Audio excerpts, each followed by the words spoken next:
अस्सलाम dear students, mechanics का हमने स्टार्ट करना था। ये जडल भट्टी की बुक है मैकेनिक्स, और इसका हमने स्टार्ट करना था chapter number 6 kinematics. Kinetics it is the branch of dynamics which establish relation between the applied force and the resulting motion.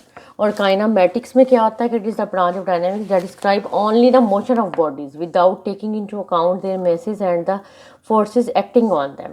यानी कि इसमें हमने मैसेज और फोर्सेस को इग्नोर कर देना है और बाकी आपने इसको मोशन ऑफ बॉडी को डिस्क्राइब करना है।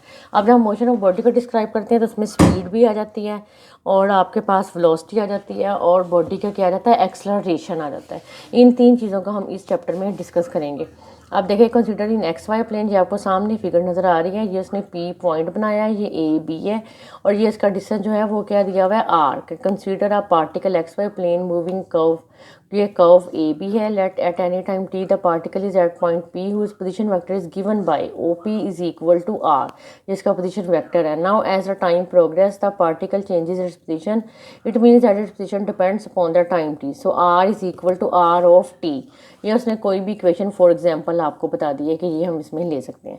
अब वेलोसिटी एंड एक्सेलरेशन आगे हमने कैसे फाइंड आउट करना है, इसके लिए आपने फार्मूला कर देना है। ये वेलोसिटी का फार्मूला है v इज इक्वल टू, ये देखें v किसके इक्वल है, v इज वेलोसिटी v है D R over D T, और एक्सेलरेशन होता है D square are over D T square. इसका आपको ये जो है बस इसमें से आपने जस्ट इसके फार्मूले याद करने हैं, पूरा ये थ्योरम फाइंड आउट करने की ज़रूरत नहीं है। और उसके बाद देखें कि अगर हमने वेलोसिटी, इसने कहा है कि अगर आपका पोजीशन वेक्टर इस फॉर्म में हो, यानी कि एक्स आई प्लस वाई जी, तो फिर हमारी वेलोसिटी किसके इक्वल हो जाएगी, D R over D T. यानी कि ये किसको अगर हम आर का डेरिवेटिव ले लें तो ये शो करता है वेलोसिटी को।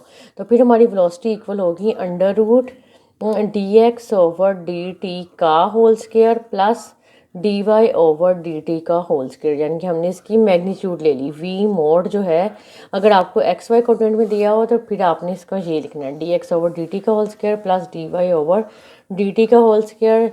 और v is equal to d s over D t जो है ये शो करती है इसकी स्पीड और वेलोसिटी को।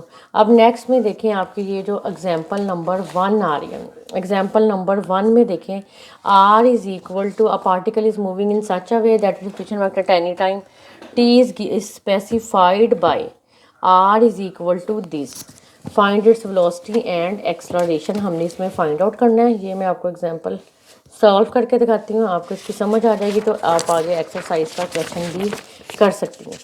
इसमें देखें कि आर जो है वो हमें इक्वल दिया हुआ है, आर है T Q plus T square और आई, प्लस अगला है cos T plus sine square T और जे, प्लस नेक्स्ट वैल्यू है E T plus log T, और साथ में क्या दिया हुआ है के।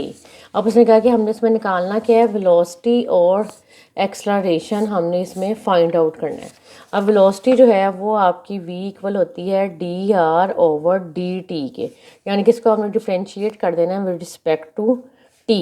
जब हम डिफ्रेंशिएट करेंगे टी क्यूब का डेरिवेटिव क्या आ जाएगा, 3t स्क्वायर, और नेक्स्ट का आ जाएगा 2t आई, प्लस उसके बाद यहाँ कॉस टी का डेरिवेटिव क्या आ जाएगा, माइनस साइन टी, और कोसाइन स्क्वायर टी का डेरिवेटिव आ जाएगा 2 साइन टी और कॉस टी, और पावर नीचे आ गई ना, पावर में से कम किया, साइन टी का डेरिवेटिव कॉस टी आ गया, और जे, प्लस ई एक्स का इंटीग्रल क्या होता है, ई एक्स ई टी आ गया, लॉग टी का इंटीग्रल क्या होगा 1/t, और के।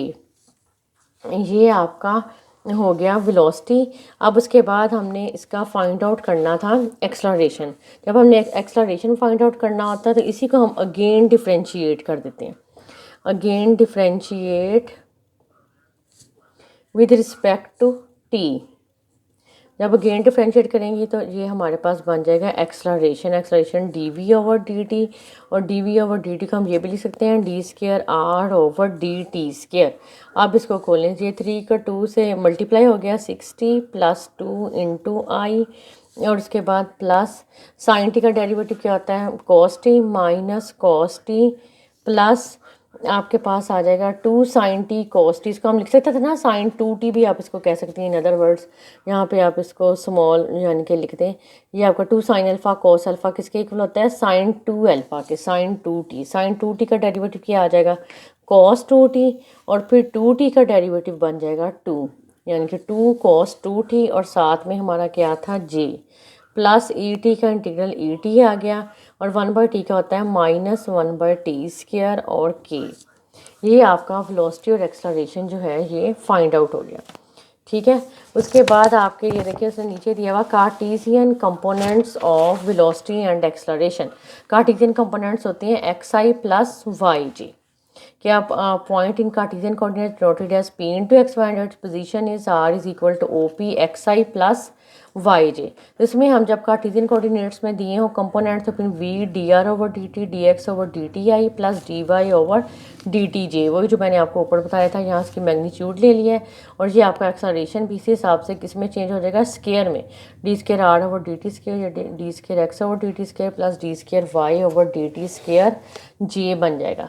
ये आपने आज यहाँ तक ये जो है एग्जाम्पल तक कंप्लीट कर लेना है। कल हम इसके tangential and normal components of velocity हमने फाइंड आउट भी करनी है। ये इंपॉर्टेंट टॉपिक है, पहले आपने इसको निकालना है और फिर इसको आगे सॉल्व करना है। इस साइज का एक क्वेश्चन बड़ा इजी है। फर्स्ट क्वेश्चन ये आपने साथ सॉल्व करना है कि आप particle start from O at G find velocity and acceleration such that. जब भी जैसे मैंने आपको एग्जांपल करवाई है सेम वैसे ही आर आपको गिवन है, इसका dr/dt निकालेंगे तो वेलोसिटी आ जाएगा, dv/dt निकालेंगे तो एक्सेलरेशन। इस तरह आर का भी इस तरह ही है, और dr/dt निकालेंगे वेलोसिटी आ जाएगी, और dv/dt निकालेंगे तो एक्सेलरेशन आ जाएगा। आपने एग्जांपल 1 क्वेश्चन नंबर 1 और इसके सारे फार्मूले जो हैं वो आज याद कर लेने, उनकी प्रैक्टिस करनी है।